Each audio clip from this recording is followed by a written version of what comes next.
سب سے پہلے تو ارشاد فرمایا کہ یہ وہ محبوب ہیں جو نبی امی ہیں۔ نبی پاک صلی اللہ تعالی علیہ وسلم نے کسی مدرسے سے پڑھا نہیں، حضور علیہ السلام نے کسی دنیاوی استاد کے سامنے بیٹھ کر تعلیم حاصل نہیں کی۔ محبوب کو جو پڑھایا اور سکھایا ہے رب تعالیٰ نے ہی سکھایا ہے۔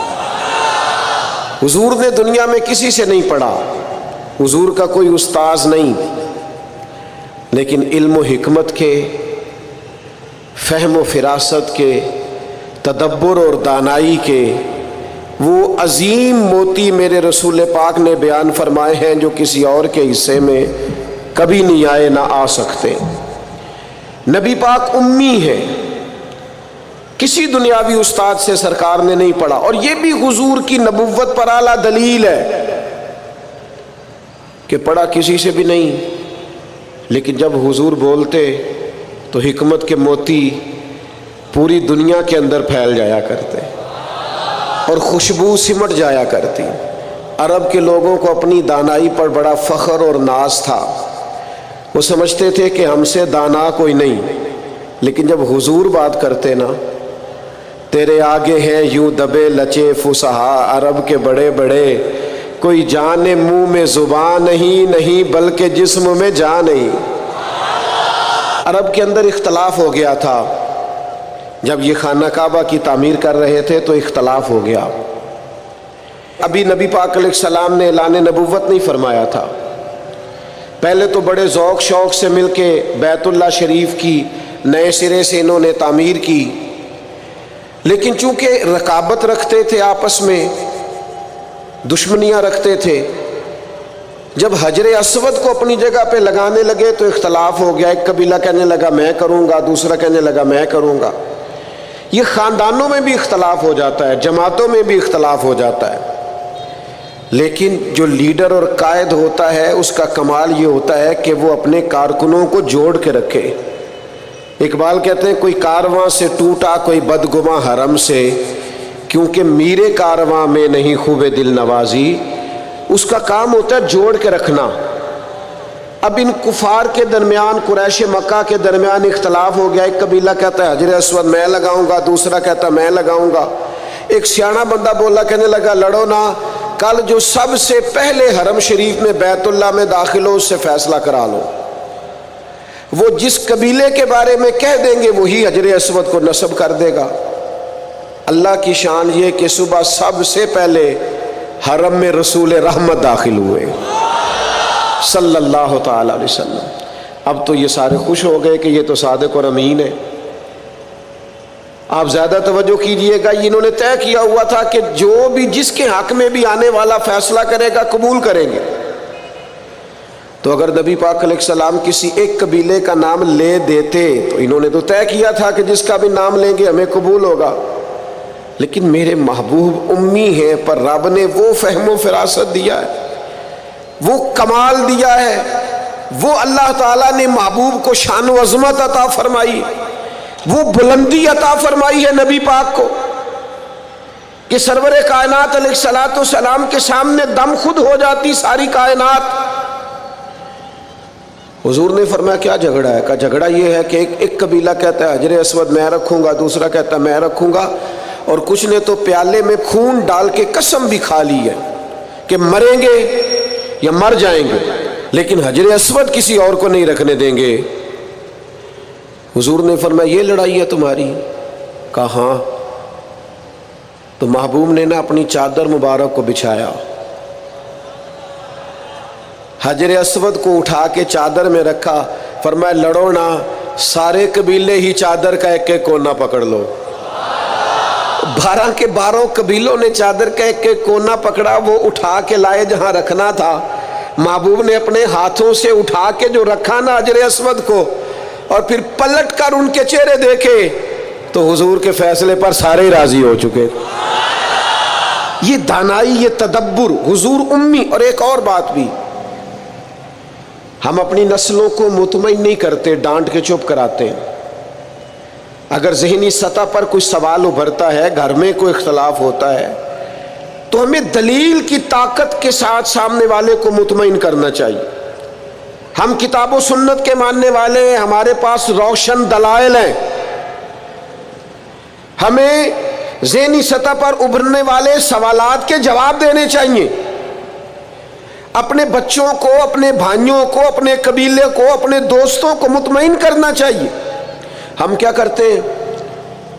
ہم بعضوں کا ڈانٹ دیتے ہیں، بعض اوقات اس طرح کا رویہ کرتے ہیں کہ لاپرواہی کرتے ہیں، ہمیں پتہ ہوتا ہے سوالوں کے جوابات کا، لیکن ہم توجہ نہیں دیتے۔ فتح مکہ ہوا اور کچھ عرصے کے بعد ایک بڑا معرکہ پیش آیا، تو اس بڑے معرکے میں مال غنیمت آیا۔ اب اصول یہ تھا کہ جو لوگ نئے نئے مسلمان ہوتے تھے ان کی تالیف قلب کے لیے انہیں زیادہ مال دیا جاتا تھا، کیونکہ ان کے ساتھ لوگ تعلق توڑ دیتے تھے، تو نئے مسلمانوں کو مؤلفۃ القلوب، یہ قرآن مجید کی اصطلاح ہے، ان کو زیادہ دیا جاتا تھا۔ تو مکے میں جو لوگ تازے مسلمان ہوئے تھے حضور نے ان کو زیادہ مال دیا۔ اب انصار مدینہ میں سے ایک دو نوجوانوں نے یہ کہہ دیا کہ حضور کے وہ اپنے رشتہ دار ہیں نا، معاذ اللہ، بس وہ جذباتی بات کسی کی زبان سے نکل گئی، قریبیوں پر توجہ، اور کہیں بھی محبت میں ان کا خیال تھا، شارحین کہتے ہیں کہ اگر حضور ادھر نوازنے لگے ہیں تو کہیں ایسا نہ ہو واپس مکے چلے جائیں، محبت میں کہا۔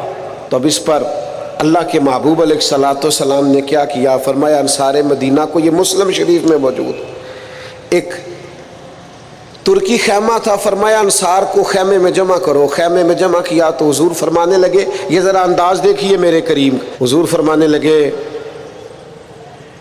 مدینے والوں تم کہہ سکتے ہو کہ یا رسول اللہ آپ کے شہر والوں نے تو آپ کو بڑی تکلیف دی تھی، ہم آپ کو یہاں لائے تھے، تم کہہ سکتے ہو۔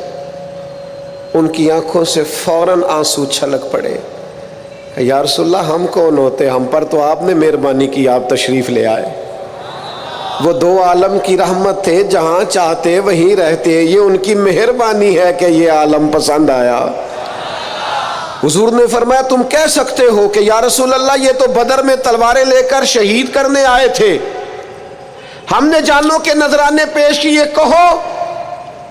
وہ رو پڑے، کہ یا رسول اللہ نہیں، یہ تو ہم پہ اللہ رسول کا احسان ہے کہ ہم میں سے کوئی شہید ہو گئے، کوئی غازی ہو گئے۔ نبی کریم علیہ السلام نے فرمایا تم کہو کہ یہ احد میں آپ پر پتھر برساتے تھے، ہم نے سینے آگے کر کے ڈھال بنائی تھی، کہو۔ ہر ایک آنکھ آنسو برسانے لگی، آنسوؤں کے وضو ہونے لگے۔ جب پوری طرح دل نرم ہو گئے تو محبوب نے ایک جملہ ایسا کہا کہ سوال ہی سرے سے ختم ہو گیا۔ فرمایا مدینے کے میرے بھولے انصار، کیا تم یہ پسند نہیں کرتے کہ مکے والے اپنے گھر جائیں تو بھیڑ بکریاں اونٹ لے کے جائیں، اور تم جب مدینے جاؤ تو اللہ کا رسول اپنے ساتھ لے کے جاؤ؟ کیا تم یہ پسند نہیں کرتے کہ تم مجھے اپنے ساتھ؟ بس پھر تو دل نعرے لگانے لگے، روح وجد کرنے لگی، طبیعتیں کھلنے لگی۔ رسول اللہ صلی اللہ تعالی علیہ وسلم کے لفظوں پر وہ لوٹ پوٹ ہونے لگے۔ حضور امی ہیں پر محبوب بات کرتے ہیں نا تو سینہ ایسے کھل جاتا ہے کہ جیسے نور نالا نور ہو گیا۔ حضور بات کرتے ہیں تو منہ سے پھول جھڑتے ہیں، نبی کریم علیہ السلام گفتگو کرتے ہیں تو یوں لگتا ہے ساری باتیں میرے لیے ہی ہیں، ساری باتیں آپ کے لیے ہی ہیں۔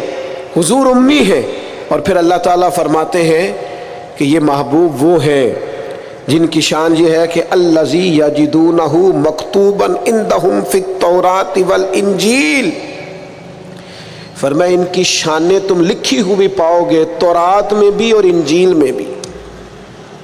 حضرت عیسیٰ تو خود فرما گئے نا، میں تمہیں اپنے بعد ایک محبوب کی خوشخبری دے کے جا رہا ہوں جن کا نام احمد ہوگا۔ ابن یعقوب کو اللہ نے صورت بخشی، ید بیضا کی کلیم اللہ کو نعمت بخشی، ہر نبی کو کوئی عزت کوئی عظمت بخشی، اور میری سرکار کو بے پردہ زیارت بخشی۔ فرمایا میں تمہیں خوشخبری دے کے جا رہا ہوں، اپنے بعد بشارت دے کے جا رہا ہوں۔ ان کا نام احمد ہوگا۔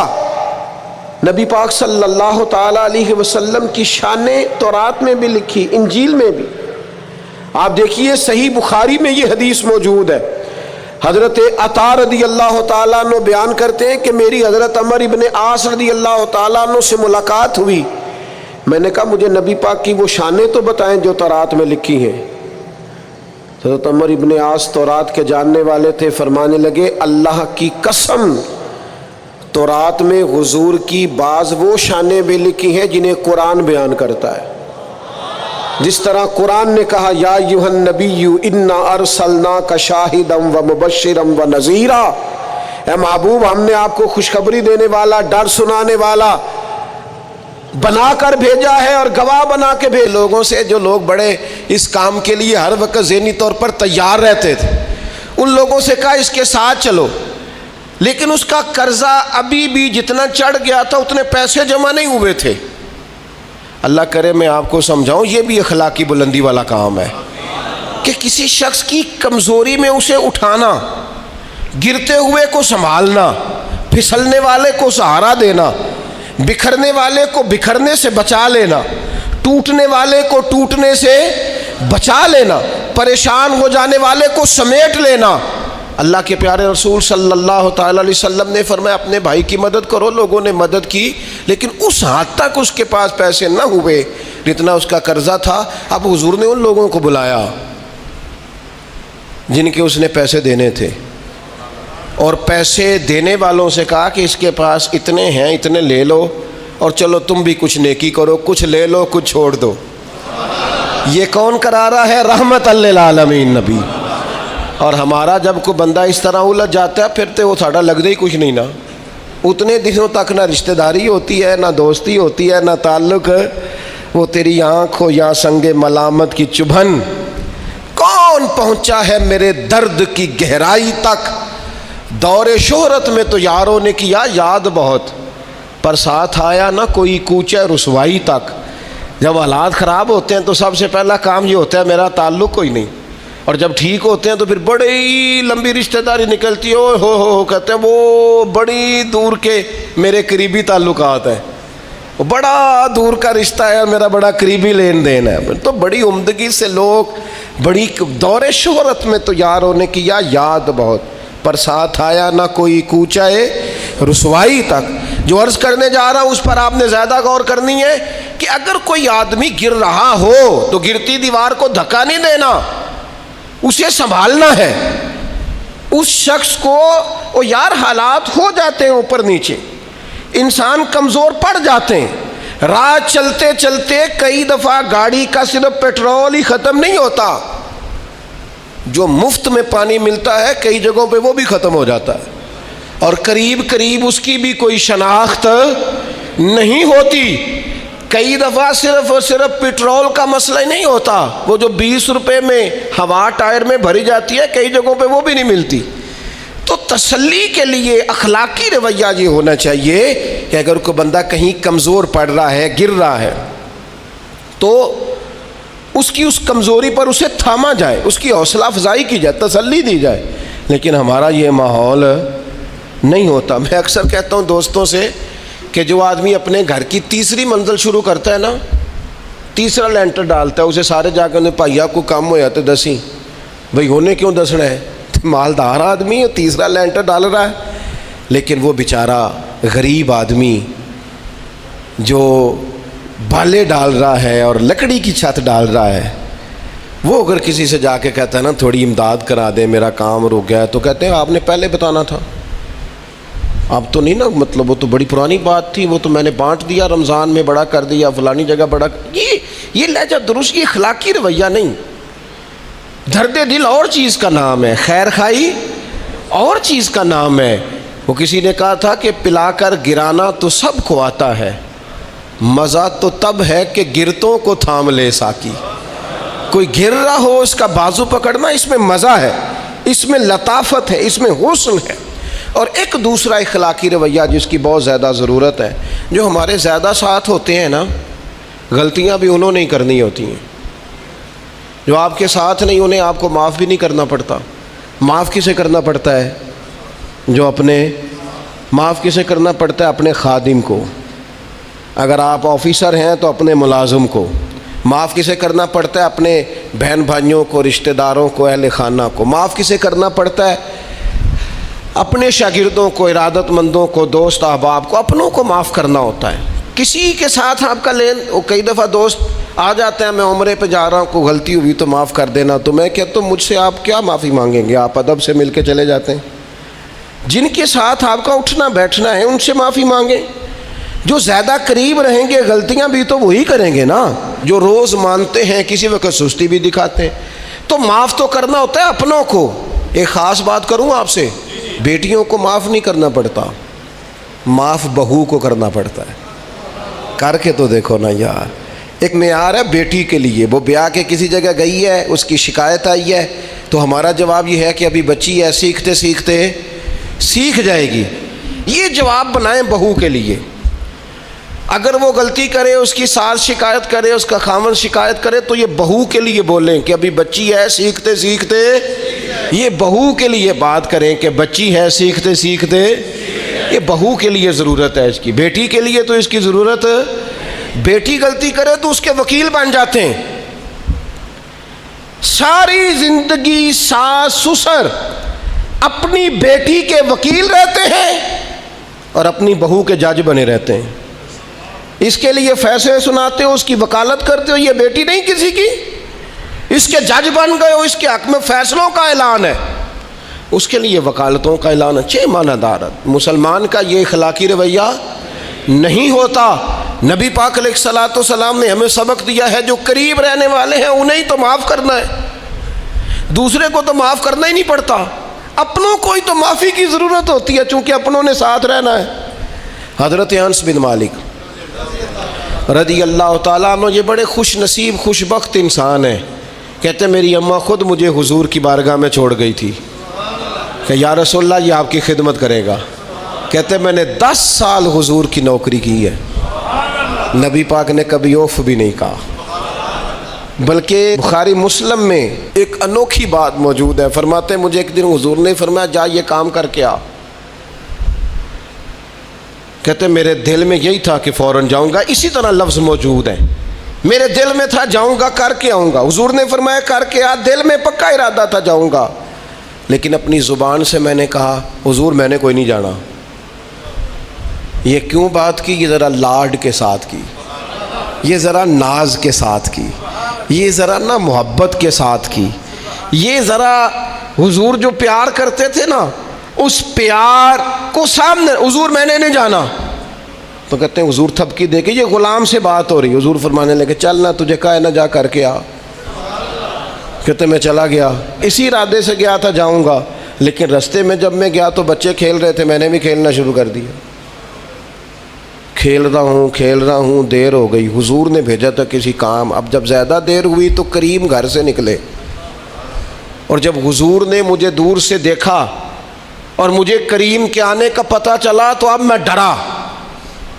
اب میرا انداز بڑا جدا گانا ہو گیا، چونکہ حضور نے بھیجا تھا. یہ تو خادم کی بات ہے نا. اے سچی گل دسیا جی اپنا منڈا بھی کدے نہ جائے تے وہ تینوں میں کلیا سی، تو گیا کیوں نہیں؟ ناراض نہیں ہونا آپ نے، لیکن چلو بچہ ہے، کسی وقت دیر سویر بھی ہو ہی جاتی ہے، کیوں اتنی سختی کرتے ہیں؟ حضرت انس بن مالک کہتے ہیں جب حضور کو آتے دیکھا تو میں پوری طرح ڈر گیا، لیکن قریب محبوب جب میرے قریب آئے اور مجھے ڈرا ہوا دیکھا نا، تو پھر رحمت للعالمین محبوب کی رحمت کا بادل چھایا.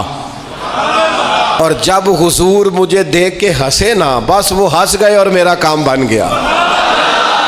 بس کریم تھوڑی دیر ہوئی، ایک آیا کالیاں زلفاں والا، ایویں 2 کڑیاں میرے من وچ رکیا تے کر گیا نور اجالا. بات بن گئی، بات طبیعت ٹھنڈی ہو گئی. تو حضور فرمانے لگے میں نے کہا تھا جاؤ، گئے نہیں. اب جب حضور مسکرا گئے تو بات ہی ختم ہو گئی. یا رسول اللہ صلی اللہ علیہ وسلم جانے لگا ہوں. تو حضور نے پھر شروع سے بات شروع کر دی. حضور جانے لگا ہوں. فرمایا جا دوڑ کے آ، پھر جو کہا تھا وہ کر کے آ. لیکن وہ بیچ میں جو دیر ہوئی تھی، وہ جو لیٹ ہوئی تھی، اور جو میں کہہ کے آیا تھا میں نے نہیں جانا، حضور نے اس بات پر مجھ سے کوئی سختی نہیں کی. میرے عزیز اپنوں نے تو غلطی کرنی ہے، معاف کس کو کرنا ہے؟ اپنوں کو، لیکن ہم نے باہر ساری دنیا کو معاف کر دیا ہے، اپنوں کو ہم معاف کرنے کو تیار نہیں۔ اپنوں کو معاف کرنا ہے، اپنوں سے درگزر۔ اور پھر آپ اگر کوئی دینی تعارف رکھتے ہیں، آپ نمازی ہیں، آپ حاجی صاحب ہیں، آپ بزرگ ہیں، آپ شیخ ہیں، تو پھر تو آپ کے اخلاق میں اور زیادہ وسعت ہونی چاہیے۔ جیسے جیسے بندے کی عمریں بڑھتے جائیں نا، ویسے ویسے اسے میٹھا ہونا چاہیے، کڑوا نہیں ہونا چاہیے۔ جیسے جیسے اس کی تسبیح بڑھتی جائے ویسے ویسے اس کا لہجہ بھی وسیع ہونا چاہیے۔ اس کے مزاج کے اندر دینی اگر آپ تعارف رکھتے ہیں تو پھر تو آپ کو، میں آپ سے عرض کروں، میں کئی دفعہ دوستوں سے شکوہ کرتا ہوں، میں کہتا ہوں یار ہم تو جو کہنا چاہتے ہیں وہ بھی نہیں کہہ سکتے، ہم تو سونا چاہتے ہیں ڈھب سے سو نہیں سکتے، ڈھونڈتے پھرتے ہیں جگہ ملے کوئی آرام کرنے کو۔ کیوں؟ اس لیے کہ دینی تعارف رکھتے ہیں۔ آپ نے وہ دعویٰ ہی نہیں کرنا تھا، یہاں تے چٹی چادر لا دے نا کڑیے تے پین فقیران دی لوئی، چٹی چادر تے پھر داغ لگیندا ہی تے لوئی نو داغ نہ کوئی۔ جب آپ کا دعویٰ ہے کہ ہم نے کام کرنا ہے اور بڑی اوپر والی سطح پہ کرنا ہے، تو پھر آپ آرام ڈھونڈتے پھریں، پھر آپ قرار ڈھونڈتے پھریں، تو یہ تو دو باتیں ہو گئی۔ ایک بات کرنی پڑے گی، دینی تعارف رکھنے والے آدمی نے اگر اس نے دین سکھانا ہے اپنے بچوں کو، اپنے گھر والوں کو، تو حسن اخلاق سے سکھائے گا۔ وہ اگر ڈنڈا پکڑ لے ہر وقت، سختی بھی کریں جہاں ضرورت ہو، لیکن اگر اس کا لہجہ ہی ہمیشہ کے لیے تلخ ہو جائے گا تو وہ کبھی بھی دین سکھانے میں کامیاب۔ انسان بہت سارے دینی غلطیاں کرتے ہیں، میں بہت سارے لوگوں کو دیکھتا ہوں وہ اس طرح تنقید کر رہے ہوتے ہیں جیسے انہوں نے پہلے اسے پورا درس نظامی پڑھایا ہے، اصول پڑھائے ہیں، تو اب غلطی کر رہا ہے تو تنقید کر رہے ہیں۔ بھئی عام آدمی ہے، اس سے غلطی ہوگی۔ بڑی اہم بات بھی، بہت بڑا آدمی بنیادی بات سے بھی کسی وقت ناآشنا ہو سکتا ہے۔ اللہ تعالیٰ نے ہم پر یہ فضل فرمایا ہے کہ ہمیں اللہ نے عظمتوں والے محبوب عطا فرمائے۔ نبی پاک صلی اللہ تعالیٰ علیہ وسلم کا علم بھی بڑا عظیم ہے، حضور کے معجزات بھی بڑے عظیم ہیں، کمالات بھی بڑے عظیم ہیں، فضائل، شمائل، خصائل۔ حضور کو اللہ تعالیٰ نے جس زاویے، جس سمت سے عطا فرمایا ہے تو عظیم ہی بنایا ہے۔ لیکن قرآن مجید میں ارشاد فرمایا کہ وَإِنَّكَ لَعَلَىٰ خُلُقٍ عَظِيمٍ، محبوب بے شک آپ کے اخلاق بھی بڑے ہی عظیم ہیں، آپ عظیم خلق پر ہیں، عظیم اخلاق کے مالک ہیں۔ ایک ہوتی ہے خلق، ایک ہوتا ہے خلق۔ خلق کہتے ہیں انسان کی ظاہری تخلیق کو، اس کی ظاہری خد و خال کو، صورت کو، اور خلق کہتے ہیں اس کے باطنی اوصاف کو، اس کی سوچ کو، اس کی نرم دلی کو، اس کے اچھے جذبات کو، اس کے خلوص کو، اس کی عاجزی کو، اس کی محبت کو، اس کے للہیت کو، اس کے باطن کے اندر جو لوگوں کے لیے اچھے جذبات ہوتے ہیں، اس کو خلق کہتے ہیں۔ اللہ تعالیٰ نے حضور کو جو خلق عطا فرمائے وہ بڑے ہی عظیم عطا فرمائے۔ نبی پاک علیہ الصلاۃ والسلام کے اخلاق کے اندر جو کمالات تھے وہ ذرا انفرادی تھے۔ ہمارا آج جو سب سے بڑا مسئلہ ہے وہ نہ اقتصادی ہے نہ معاشرتی ہے، ہمارا سب سے بڑا مسئلہ اخلاقی مسئلہ ہے۔ قومیں، ملتیں، قبیلے جب اخلاق چھوڑ جاتے ہیں اور جب وفاداری چھوڑ جاتے ہیں اور جب عظمت کردار چھوڑ جاتے ہیں تو وہ خود بخود بیک ہونے لگتے ہیں، وہ پیچھے ہٹنے لگتے ہیں۔ بہت سارے لوگ بام عروج پر ہوتے ہیں، آگے نکلتے ہیں، لیکن اپنی اخلاقی کمزوریوں کی وجہ سے وہ پستیوں کی طرف سفر شروع کر دیتے ہیں۔ انسان کے لیے سب سے زیادہ ضروری یہ ہوتا ہے کہ وہ اخلاقی مضبوطی اپنی طبیعت میں پیدا کرے۔ بہت سارے دوست لوگوں سے پیار کرتے ہیں لیکن بعد میں جب وہ ان کا اخلاقی رویہ دیکھتے ہیں تو خود بخود پیچھے ہٹ جاتے ہیں۔ ایک ہوتا ہے دوست کا ہونا، احباب کا ہونا، ایک اپنے قریبی لوگ بھی، بہن بھائی بھی اور اولاد بھی انسان کی اخلاقی کمزوریوں کی وجہ سے اس سے پیچھے ہو جاتی ہے۔ جب تک رویے میں، مزاج میں اخلاقی بلندی پائی جاتی ہے، نبی پاک صلی اللہ تعالیٰ علیہ وسلم نے فرمایا تم میں سے بہترین مسلمان وہ ہے جس کے اخلاق زیادہ اچھے ہیں، جس کی عادات زیادہ عمدہ ہیں، جو عظمت کردار کا حامل ہے۔ مزاج میں وفاداری ہونی چاہیے، مزاج میں خیر خواہی ہونی چاہیے۔ انسان بعض لوگوں کے لفظوں میں عاجزی ہوتی ہے، ویسے وہ عاجز نہیں ہوتے، ملتے میں جھکے ہیں، لیکن ویسے عاجز وہ کہتے ہیں میں نے شیشے میں اتار لیا ہے، میں تیز آدمی ہوں، دیکھا میں نے اس کو بھی قائل کر لیا ہے۔ وہ لفظوں کے لحاظ سے، جھکاؤ کے لحاظ سے عاجز ہوتے ہیں، فی نفس سے ہی عاجز نہیں ہوتے۔ کچھ لوگ جملے کے لحاظ سے، اٹھنے بیٹھنے کے لحاظ سے، آؤ بھگت کے لحاظ سے خدمت گزار ہوتے ہیں، ویسے وہ خدمت گزار نہیں ہوتے۔ کچھ لوگ ایسے ہوتے ہیں جو اچھے جملے ترتیب دے کے کسی کو قائل تو کر لیتے ہیں، اس کو اپنی ہمدردی کا اظہار تو دلاتے ہیں، اشک شوئی تو کرتے ہیں، تسلی تشفی تو دیتے ہیں، ویسے خیر خواہ نہیں ہوتے۔ ویسے وہ بڑی اچھی دھیمی باتیں کر کے کہیں گے کہ یار کوئی مسئلہ نہیں، تو پریشان نہ ہو، تو ٹینشن نہ لے، میں تیرے ساتھ ہوں، پر نہیں نہ ساتھ ہوتے یار۔ زندگی میں وہ عجیب لمحہ تھا، وہ میرے ساتھ تھا پر میں تنہا تھا، ساتھ ہی تھا بندہ پر میں لوگوں کے ہجوم میں بھی اکیلا ہی تھا۔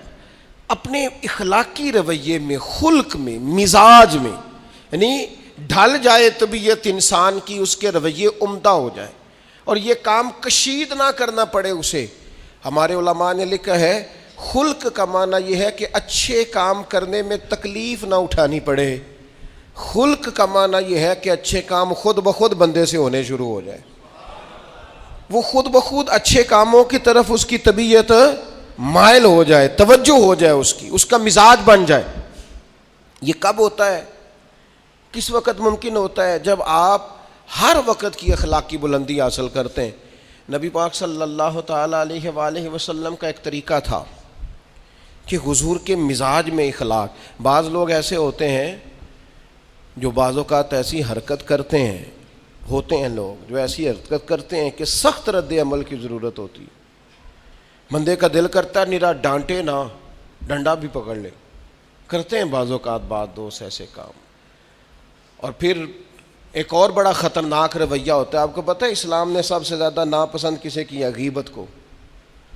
آپ کسی کے خلاف، کسی کے قبیلے گھر کے خلاف کسی کونے میں کھڑے ہو کے بات کریں، پہنچانے والے پہنچا دیتے ہیں، جو مزے لے کے سنتا ہے وہ مزے لے کے پہنچاتا بھی ہے، یہ پکی بات ہے۔ جس نے آپ کو ٹائم دیا نا سننے کا، وہ باز نہیں آئے گا، وہ پہنچائے گا بھی۔ آپ کی اخلاقی کمزوری نظر آ جائے گی، واضح ہو جائے گی، آپ سامنے والے۔ اچھا کچھ لوگ وزادار ہوتے ہیں، انہیں پتہ چل جاتا ہے بندہ ٹھیک نہیں، لیکن پھر بھی وہ قبول کریں تو اس کا مطلب ہے وہ بندہ اعلیٰ ظرف ہے جس نے رکھا ہوا ہے، تو یہ سمجھتا میں چلاک ہوں، میں اپنی تیزی کے ساتھ گزارا کر رہا ہوں۔ وہ اعلیٰ ظرف ہے جس نے اتنا کچھ پتہ ہونے کے باوجود بھی تیرے لیے کوئی لفظ، وہ بندہ با اخلاق ہے، با مروت ہے، وزادار ہے، وفادار ہے۔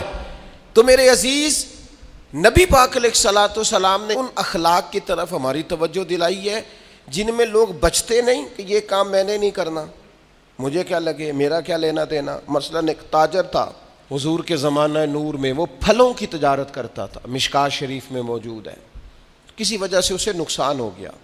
تو انسان جب تجارتیں کرتا ہے، زندگی گزارتا ہے، تو جہاں اسے نفع ملتے ہیں وہاں کہیں کہیں اسے خسارے بھی ملتے ہیں۔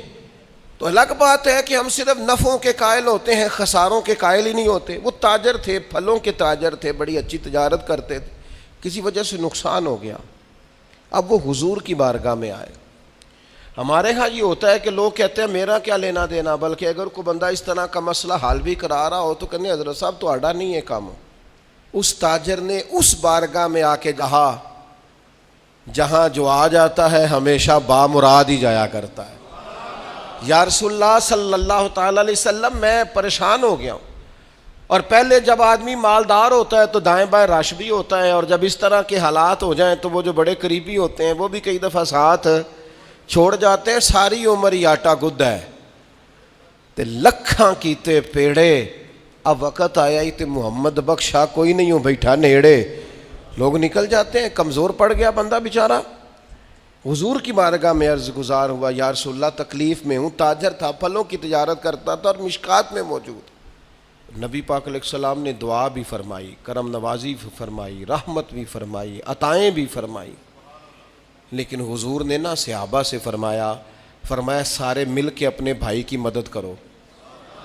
تھوڑے پیسے کسی نے دیے، تھوڑے کسی نے دیے، تھوڑے کسی نے دیے، مل کے، اور ایسے لوگوں سے جو لوگ بڑے اس کام کے لیے ہر وقت ذہنی طور پر تیار رہتے تھے، ان لوگوں سے کہا اس کے ساتھ چلو، لیکن اس کا قرضہ ابھی بھی جتنا چڑھ گیا تھا اتنے پیسے جمع نہیں ہوئے تھے۔ اللہ کرے میں آپ کو سمجھاؤں، یہ بھی اخلاقی بلندی والا کام ہے کہ کسی شخص کی بنا کر بھیجا ہے اور گواہ بنا کے بھیجا ہے۔ فرمایا جس طرح یہ قرآن میں لکھا ہے اسی طرح حضور کی یہ شان تورات میں بھی لکھی ہوئی۔ پھر حضرت عمر ابن عاص رضی اللہ تعالیٰ عنہ ارشاد فرمانے لگے، حضور علیہ السلام کا نام تورات میں رسول بھی لکھا ہے اور متوکل بھی لکھا ہے۔ پھر فرمایا تورات میں لکھا ہے کہ حضور نہ سخت مزاج ہوں گے نہ سخت دل ہوں گے، اور تورات کے اندر یہ بھی لکھا ہے کہ محبوب برائی کا بدلہ برائی سے نہیں دیں گے، بلکہ کوئی برائی کرے گا تو بدلہ اچھائی سے دیں گے۔ یہ بھی لکھا ہے بازاروں میں شور نہیں کریں گے، یہ بھی لکھا ہے کہ معاف کر دیا کریں گے، بخش دیا کریں گے، اور تورات میں یہ بھی لکھا ہے کہ جن کے کان غفلت کی وجہ سے بہرے، گونگے اور جو لوگ اندھے ہو گئے ہیں، اللہ محبوب کی برکت سے سب کو بینائی اور بصارت عطا فرمائے گا۔ ایک نا یہودی کا بچہ حضور کے پاس آیا کرتا تھا، مسند امام احمد بن حنبل میں موجود ہے، حضور کے پاس آتا تھا اور نبی کریم صلی اللہ تعالی علیہ وسلم کی بارگاہ میں وہ خدمت کرتا تھا۔ بیمار ہو گیا، حضور تیمارداری کرنے گئے تو وہ اپنے باپ کی گود میں لیٹا ہے، تو حضور اس کے باپ سے فرمانے لگے قسم اٹھا کے بتا میری شان تورات میں نہیں لکھی ہوئی؟ تو معاذ اللہ تورات اس کی گود میں پڑی تھی، لیکن مکر گیا، کہنے لگا نہیں لکھی۔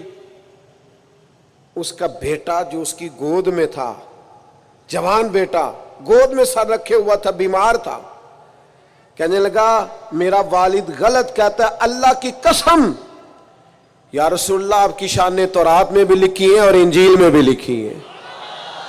یہ بات اس نے کہی، کلمہ پڑھا، روح پرواز کر گئی۔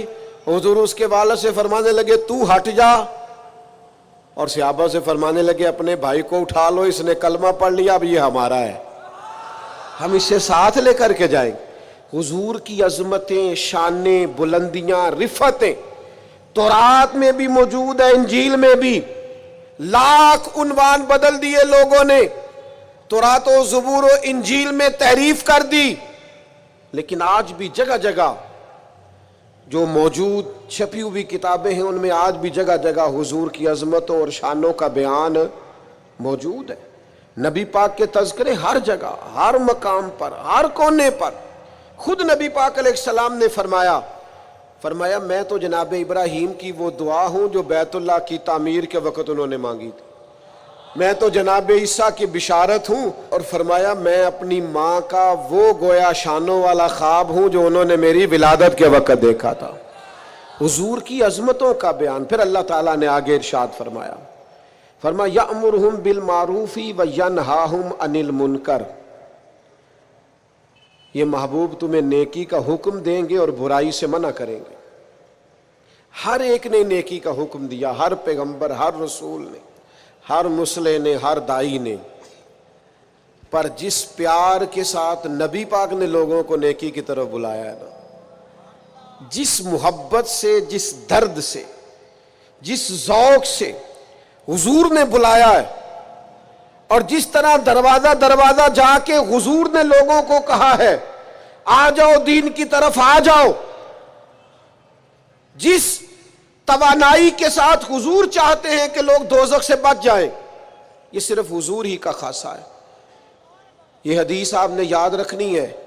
حضور فرماتے ہیں میری اور تمہاری مثال اس آدمی کی طرح جس نے آگ جلائی تھی، آگ روشن ہو گئی تھی تو پتنگے اس میں گرتے تھے، تو وہ آگ جلانے والا بار بار پتنگوں کو روکتا تھا، نہ جاؤ جل جاؤ گے۔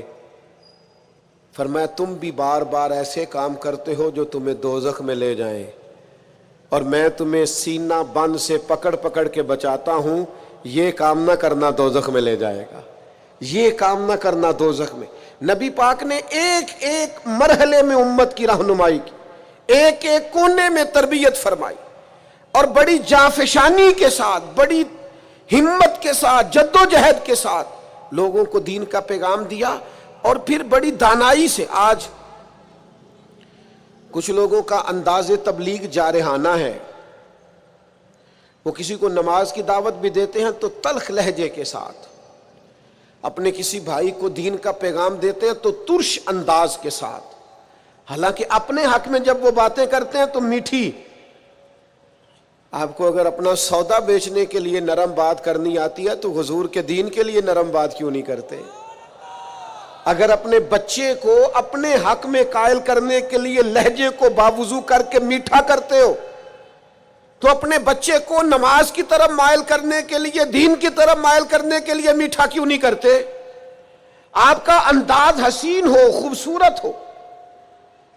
ادعو الی سبیل ربک بالحکمہ، لوگوں کو دانائی کے ساتھ اللہ کی طرف بلاؤ۔ اور یہ جو لوگوں نے کہنا شروع کر دیا نا یہ صرف علماء کی ڈیوٹی ہے، تو میرے بھائی نبی پاک علیہ السلام نے تو ایک معنی میں ہر امتی کو مبلغ بنایا ہے۔ فرمایا میری ایک آیت بھی کسی تک پہنچی ہے، ایک بات بھی تو دین میں لے جائے، پھیلائے جا کے۔ ایک ایک آدمی کی ذمہ داری ہے، آج ایک ایک کی ذمہ داری ہے دین کی خدمت کرنا، ڈیوٹی کرنا، لوگوں کو خیر کی طرف بلانا، بھلائی کی دعوت دینا۔ بڑا ثواب ہے مدینہ شریف میں مسجد نبوی شریف اور جنت البقیع میں دفن ہونے کا بڑا اجر ہے، پر حضرت جابر ابن عبداللہ کا مزار تو کہیں اور ہے، حضرت سعد بن ابی وقاص کا مزار تو کہیں اور ہے، حضرت ابو ایوب انصاری کا مزار تو کہیں اور ہے، حضرت انس بن مالک کی قبر تو کہیں اور ہے، مسجد نبوی میں اذان پڑھنے والے مؤذن جناب بلال حبشی کا مزار تو شام میں ہے۔ میرے دوستو وہ تو نکل گئے دنیا میں حضور کا پیغام لے کر، انہیں پتا تھا جنت البقیع میں دفن ہونے کا بڑا اجر ہے، انہیں یہ بھی پتا تھا کہ حضور کا اصل تو رضا اس میں ہے کہ دین کا پیغام دیا جائے، نکلا جائے۔ جب یہ درد لگ جاتا ہے نا زندگی میں تو پھر انسان گلی گلی گھومتا ہے دین کا پیغام لے کر، نگر نگر جاتا ہے۔ عدم سے لائی ہے ہستی میں آرزو رسول، کہاں کہاں لیے پھرتی ہے جستجو رسول۔ پھر انسان بیماریاں نہیں دیکھتا، تھکاوٹیں نہیں دیکھتا، گھر نہیں دیکھتا، پھر وہ اپنے اعلیٰ مقاصد کے لیے میدانوں میں رہتا ہے، جد و جہد کرتا ہے، کوشش کرتا ہے، ہمت کرتا ہے۔ آج امت مسلمہ کروڑوں میں ہے، کاروبار کو ٹائم دیتے ہیں، بچوں کو، دوستوں کو، صحت کو ٹائم دیتے، دین کو کیوں نہیں دیتے؟ پیغام دین اور بڑے خوبصورت انداز میں دیکھیے نا،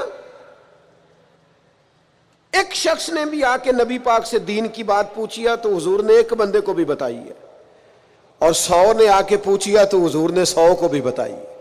پیغام دین دانائی سے، تدبر سے۔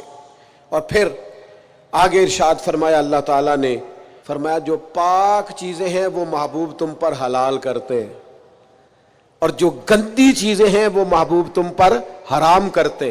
یہ بھی یاد رکھنا، نبی پاک علیہ الصلوۃ والسلام نے فرمایا قیامت کے قریب ایک بندہ ٹیک لگا کے تکیے سے بیٹھ جائے گا اور کہے گا حلال وہی ہے جسے قرآن نے حلال کہا، اور حرام وہی ہے جسے قرآن نے حرام کہا۔ خود حضور فرماتے، فرمایا جسے اللہ کے رسول حلال کر دے وہ بھی حلال ہے، اور جسے حضور حرام کہیں وہ بھی حرام ہے۔ نبی کریم علیہ الصلوۃ والسلام کو اللہ نے شارع بنایا ہے، شارع۔ حضور اختیار رکھتے ہیں، جو چاہیں۔ ایک شخص نے آ کے کہا یا رسول اللہ 2 ہی نمازیں پڑھوں گا، اگر اجازت ہو تو کلمہ پڑھوں۔ دنیا کا کوئی مفتی، کوئی محدث، کوئی مجتہد کسی کو ایک سجدے کی بھی رخصت نہیں دے سکتا کہ چل تو ایک سجدہ کم کر لینا فرض نماز میں۔ ایک سجدے کی بھی چھٹی نہیں. اس نے کہا یا رسول اللہ میں 2 ہی پڑھوں گا, پڑھوں کلمہ. حضور نے فرمایا آ جا, تجھے 3 نمازوں کی چھٹی میں دیتا ہوں, تو آ جا. وسعتیں دی ہیں خدا نے دامن محبوب کو. فاضل بریلوی کہتے ہیں ایسے ہی نہیں, وسعتیں دی ہیں خدا نے دامن محبوب کو. قیامت میں ہمارے جرم کھلتے جائیں گے پر وہ چھپاتے جائیں گے. اللہ نے وسعت والا دامن بنایا ہے. تو فرمایا جو پاک چیزیں ہیں محبوب تم پر حلال. اور سنو میرے یارو, جسے حضور نے حلال کیا ہے وہی پاک ہے, اور جسے محبوب نے حرام کیا ہے وہ خبیث ہے, گندی ہے. قرآن کہتا ہے گندی ہے. سنو, حضور حلال کریں گے پاکیزہ چیزیں, حرام کریں گے گندی چیزیں. نبی پاک نے تجارت کو حلال کیا تو تجارت کا رزق پاک ہے. سود کو حرام کیا تو سود گندا ہے. دودھ پاک ہے, طیب ہے. شہد پاک ہے, طیب ہے. شراب گندی ہے, ناپاک ہے. یاد رکھنا, جسے مصطفیٰ نے ناپاک کر دیا وہ کبھی پاک ہو سکتی. جسے رسول اللہ صلی اللہ علیہ وسلم پاک کہے وہ کبھی ناپاک ہو سکتا. یاد رکھو, وہی چیزیں پاک ہیں جنہیں میرے کریم نے پاک کیا, اور وہی لوگ پاک ہیں جو حضور کے دروازے کے قریب رہے.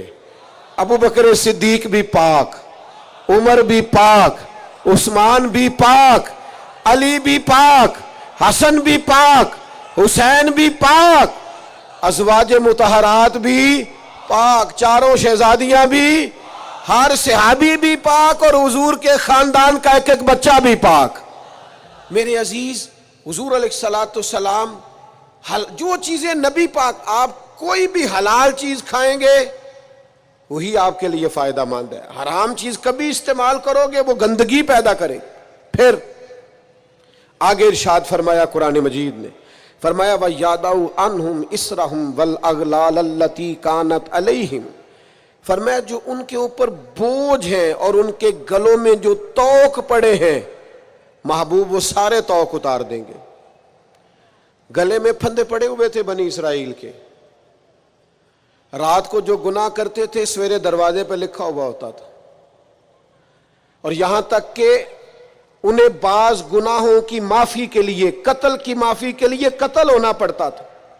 دیت کی کوئی گنجائش نہیں, معافی کی کوئی گنجائش, قصاص ہی قصاص ہے صرف. لیکن محبوب نے سے سارے پھندے اتار دیے.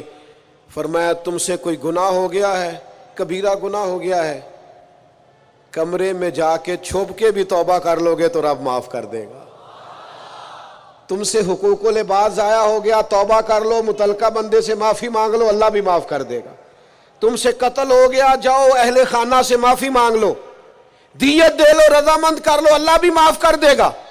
تخفیف کر دی, آسانی کر دی. حضور کی تشریف آوری نے آسانی کر دی. ایک شخص سے گناہ ہو گیا, حد لگ گئی ان پر, اور وہ انتقال کر گئے, سیاستہ میں موجود ہے. بعض لوگوں نے کہا اس نے کتنا بڑا جرم کیا ہے. نبی پاک علیہ السلام نے فرمایا چپ کرو, تم نے جرم دیکھا, توبہ نہیں دیکھی. یا رسول اللہ جرم کیا ہے, حد جاری ہوئی ہے, وہ اس حد کی وجہ سے انتقال کر. سے نظامی پڑھایا ہے, اصول پڑھائے ہیں, تو اب غلطی کر رہا ہے تو تنقید کر رہے ہیں. بھئی عام آدمی ہے, اس سے غلطی ہوگی.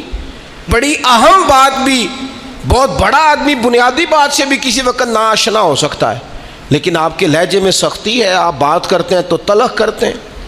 آپ سے کوئی دینی کلام کیا جاتا ہے تو آپ سخت ہیں. دینی لوگوں کو چاہیے کہ وہ دین سکھائیں تو اس میں بہت زیادہ اخلاق کا خیال رکھیں. غلطیاں کریں گے لوگ. اگر آپ عالم ہیں اور آپ کے پاس کوئی دینی معلومات ہیں تو پھر آپ کو اس کی خوبصورتی کا بھی پتہ ہونا چاہیے. آپ نے حضرت معاویہ بن حکم رضی اللہ تعالیٰ عنہ کہتے ہیں میں نے حضور کی مسجد شریف میں نماز پڑھی تو ایک شخص کو نا چھینک آئی, یہ بھی بخاری مسلم میں موجود ہے. تو میں نے نماز میں کہہ دیا یرحمک اللہ, یہ چھینک آنے کا جواب ہوتا ہے, میں نے یہ نماز میں کہہ دیا. تو اب بہت سارے لوگ مجھے گھورنے لگ گئے, کچھ نے اپنے ہاتھ بھی مارے زانوں پر کہ یہ کیا کر رہے ہو, نماز میں بول رہے ہو. فرماتے ہیں نماز مکمل ہوئی اور یہ لفظ ہے حضرت معاویہ بن حکم رضی اللہ تعالیٰ عنہ کے، فرمانے لگے قسم اللہ کی میں نے حضور سے بہتر سمجھانے والا نہ پہلے کبھی دیکھا ہے نہ بعد میں کبھی دیکھا ہے۔ فرماتے ہیں نہ حضور نے مجھے مارا نہ ڈانٹا، بلکہ جس طرح ایک بچے کو گویا ٹریٹ کیا جاتا ہے، سمجھایا جاتا ہے۔ حضور فرمانے لگے اللہ کے بندے نماز میں کوئی اور بات نہیں کرنی چاہیے، صرف اللہ کی تسبیح پڑھنی چاہیے، اس کے اسماء کا ذکر کرنا چاہیے یا قرآن پاک پڑھنا چاہیے۔ نماز میں کوئی اور کلام کرنے کی اجازت نہیں ہے۔ ہمارے ہاں لوگ دینی مسئلہ سمجھاتے ہیں تو اتنا ان کے مزاج میں تلخی ہوتی ہے بعض اوقات، اللہ ماشاءاللہ کچھ لوگوں کی طبیعت اتنی کرخت ہوتی ہے، بچہ نماز پڑھ رہا ہے اور حاجی صاحب اس کے ساتھ کھڑے نماز پڑھ رہے ہیں، لیکن وہ اس کو کھڑا کر رہے ہیں تو یوں کندھے سے ہلا کے تینوں آج تک نہیں پتہ نماز ہے کہ یہ آپ دین سکھا رہے ہیں؟ یہ اخلاقی رویہ دین سکھانے کا، یہ لب و لہجہ دین سکھانے کا؟ قطعاً ایسا کوئی کام نہ کریں۔ میں تو یہ مدارس کے اساتذہ سے بھی کہتا رہتا ہوں، میں کہتا ہوں نبی پاک نے کبھی کسی کو نہیں مارا۔ آپ بچوں کو ڈانٹیں، کریں کچھ، لیکن وہ رویہ آپ اختیار نہ کریں جس کی دین اجازت نہیں دیتا۔ تو اخلاقیات میں ان چیزوں کا ضرور خیال کریں۔ ایک روایت اور عرض کر دوں آپ کو، حضرت جابر بن عبداللہ رضی اللہ تعالیٰ عنہ فرماتے ہیں میرے والد احد میں شہید ہو گئے تھے، میرے ذمے بہنوں کا بوجھ بھی تھا اور قرضہ بھی تھا۔ اللہ کے محبوب علیہ السلام نا مختلف طریقوں سے مختلف انداز میں میرے اوپر کرم نوازیاں فرماتے۔ نوازنے کا طریقہ، آپ نہ کسی کو نوازیں بہانے سے۔ میں نے بعض بزرگوں کو دیکھا ہے کسی بچے کو ادارے میں خانقاہ میں کمزور دیکھتے، وہ سریلا بھی نہیں ہے، اسے کہتے چل پتر نعت سنا، وہ نعت سنا رہا ہے تو اسے نذرانہ دے رہے ہیں، چل بیٹے تلاوت سکھ سنا، چل تقریر سنا، کسی بھی طریقے سے اس کو تسلی ہو رہی۔ اور اس طرح کا رویہ نہ اپنایا جائے کہ وہ مانگنے والا بن جائے۔ یہ اخلاقی بلندی ہوتی ہے آپ کی کہ آپ کسی شخص کو بہانوں سے نوازیں۔ اس طرح کا ماحول نہ بنائیں کہ آپ اسے کہیں کہ چونکہ تو کمزور ہے، غریب ہے، فقیر ہے، لہذا تجھے دے رہا ہوں۔ حضرت جابر بن عبداللہ فرماتے ہیں، اور یہ بھی آپ کو مسلم شریف میں ملے گا، فرماتے ہیں کہ جنگ میں حضور کے ساتھ تھا، میرا اونٹ بڑا کمزور ہو گیا، بیمار ہو گیا، چل نہیں رہا تھا۔ حضور میرے قریب آئے اور پیچھے آ کے فرمانے لگے اسے بھگاتا کیوں نہیں؟ میں نے کہا حضور بیمار ہے، کیسے بھگاؤں؟ تو نبی پاک نے نا اونٹ کو ایک درہ لگایا اور گویا پیغمبر اعظم نے حکم دیا، نبی رحمت نے، نبی اکرم نے حکم دیا، فرمایا اونٹ بھاگتا کیوں نہیں؟ وہ جو سب سے پیچھے تھا وہ سب سے آگے نکل گیا۔ واہ کیا جود و کرم ہے شہ بطحا تیرا، اور نہیں سنتا ہی نہیں مانگنے والا تیرا۔ سرکار نے حکم دیا، وہ اونٹ سب سے آگے نکل گیا۔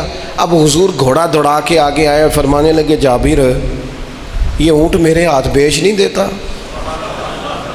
وہ بیمار تھا، حضور کے حکم سے بھاگا ہے، فرمایا بیچ نہیں دیتا؟ کہا نہیں یا رسول اللہ ویسے ہی رکھ لیں، فرمایا نہیں میں پیسے دوں گا۔ یا رسول اللہ آپ کا یہ ہے، فرمایا نہیں آپ قیمت بتائیں۔ حضور ٹھیک ہے اتنے کا اونٹ ہے، میں مدینہ طیبہ جا کے آپ کی خدمت میں پیش کر دوں گا۔ حضرت جابر بن عبداللہ فرماتے ہیں حضور نے مجھ سے اونٹ خریدا، مدینہ طیبہ پہنچ کر نبی پاک صلی اللہ تعالی علیہ وسلم نے سیدنا بلال حبشی سے فرمایا جابر کو اونٹ کی قیمت بھی دے دو اور کچھ پیسے زیادہ بھی دے دو۔ فرماتے ہیں مجھے اونٹ کی قیمت بھی مل گئی، کچھ پیسے زیادہ بھی مل گئے، اور جب میں حضور کی بارگاہ میں حاضر ہوا اونٹ پیش کر کے اور قیمت لے کے جانے لگا تو حضور فرمانے لگے جابر جانا نہیں، قیمت بھی تیری ہے، اونٹ بھی تیرا ہے۔ نبی پاک نے وہ اونٹ بھی تحفے میں مجھے واپس دے دیا۔ یہ اخلاقی رویے کی بلندی کہ کسی شخص کی غربت میں اسے نوازنا، لیکن اس طرح کا نوازنا کہ اسے محسوس نہ ہو کہ مجھے امداد دی جا رہی ہے۔ تو اپنے ان چند ایک اخلاقی رویوں پر ضرور توجہ کریں۔ ایک تو سب سے جس کو آپ دیکھیں کمزور ہو گیا ہے، گر رہا ہے، پریشان ہے، اس کا ضرور خیال کریں۔ لوگ بڑے بڑے تیز دوڑتے ہیں، کسی جگہ پھر گر بھی جاتے ہیں، گرتے ہوئوں کو سنبھالنے کی کوشش کریں۔ دوسری گزارش یہ کی ہے میرے عزیز، جو ہمارے قریبی لوگ ہیں انہیں تو ہم نے معاف کرنا ہے۔